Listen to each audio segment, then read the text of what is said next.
So ulitin ko lang po, no, 3 positioning po ang gagawin natin. Ito po yung subject natin sa operation natin yung gabi.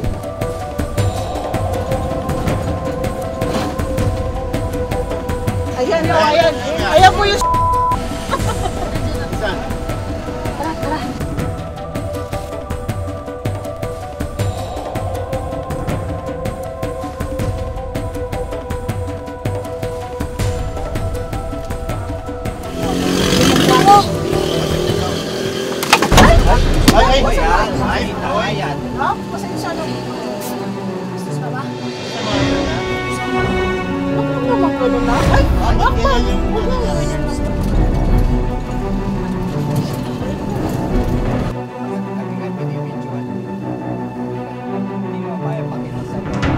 yun po yung pagkatapos niya po yung may nangyari sa kanya, yung pamamalas niya po. Umiba po yung behavior niya po. Naging magagalitin siya. Konting salag lang po sa katawan niya.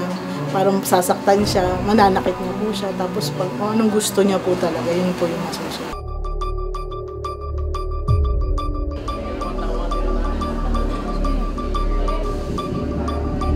Dito sa Bataan, actually wala kaming shelter regarding dyan sa mga CICL or yung sa child at risk o yung tinatawag na CAR.